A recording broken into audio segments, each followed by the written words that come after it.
life of being a middle child and how it was superior among the firstborn and the lastborn. Let's get right into it. My first key point, neglection. So when you're a middle child, you usually get neglected because you're not the firstborn and you're not the lastborn. So with that being said, your parents usually tend to focus more on the firstborn or the lastborn. Now me personally, I am a middle child, but I never really was neglected because I always showed love to my parents. So in return, my parents will love me back and therefore I'll get my attention that I need. But for other kids, maybe they weren't showing love to their parents. So in return, what they got neglected. Now before I keep going, let me diffuse my hate towards the lastborn, the baby. And I hated when my little brother got anything that he wanted. All he had to do was just ask. But while me, I had to sit in my room, think of a plan, negotiate with my own self. How am I gonna execute this plan? Then after 5 minutes of me operating my plan in my own head, I finally got the nerves to tell my parents what I wanted. And I asked them, Dad, can I get a $10 gift card? No. So all that work in my head just for them to say no. But if it was the opposite, the firstborn saying what he wanted, it will go like this. Dad, can I get... And they immediately answer his prayers by giving him what he wanted as soon as possible. I'm talking about less than a day, less than 2 hours, depending on what he wanted. But let me not get sidetracked. So back to growing up being a middle child. Now moving on to our first pro, independence. Now being independent as a middle child is great because you learn that not everything in life is granted and that you learn that you have to work for stuff that you want. And in the long run, being independent could take you so far in life because instead of relying on somebody else, you rely on yourself and you do everything by yourself. But being independent can also be a con as well. Let's say you're doing a heart surgery, but there's one issue. You don't really know how to do a heart surgery. But in your mind, you're like, I don't need nobody. I'm gonna do it by myself. So what do?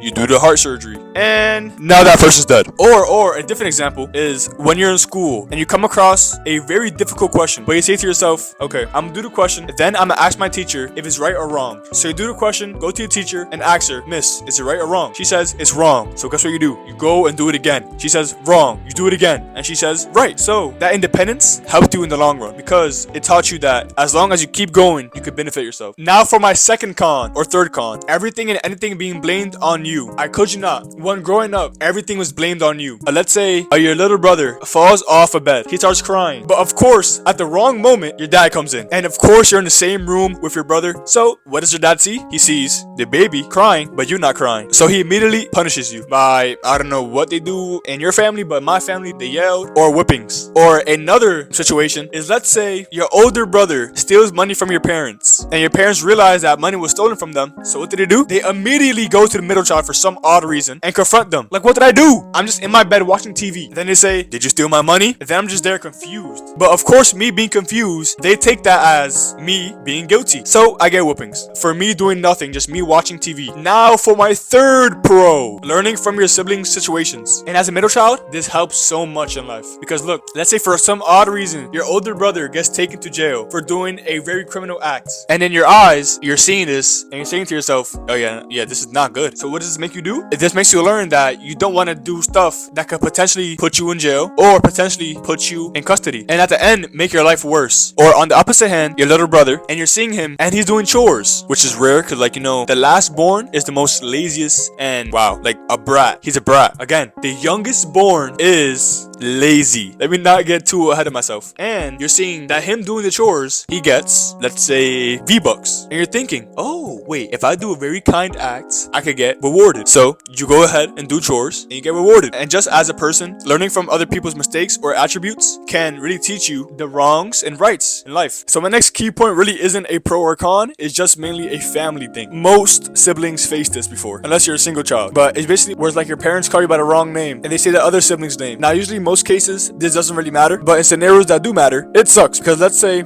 your name is Josh and your other sibling's name is Morgan. Then your dad says, Morgan, I need help with the groceries. And then some time passes and then he yells it, Morgan, come down, Morgan, come down. And then starts getting angry. And then it comes up and says, Morgan, I told you come down. But you're just there wondering, what is this guy yapping about? My name is Josh. And then for some reason in that scenario, you're in the wrong because you didn't come down when he said Morgan, when your name is Josh. But that's not really a pro or con. That's mainly just a family issue that if you have more than 2 siblings, that's probably gonna happen. Another key point that is not a pro or con is that most of your stuff or clothes are hand-me-downs, which means that the firstborn, which is the oldest, when their clothes don't fit anymore, they usually get transferred to you. Now, in most cases, this isn't really a bad thing, but some parents like this method so much that most of the middle child's clothes are hand-me-downs, which leads child to have no drip. I remember one time I wore an orange sweater with blue jeans and some random shoes, probably like some gray shoes. shoes. When I tell you this was the worst fit I've ever worn in my life, it was the worst fit I've ever worn in my life.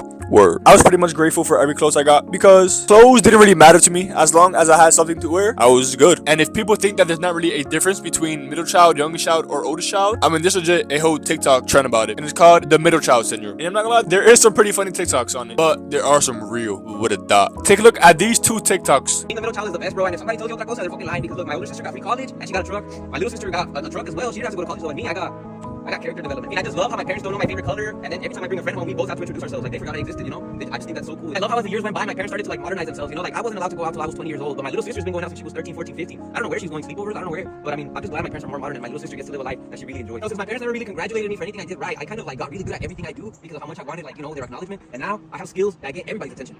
Just not theirs.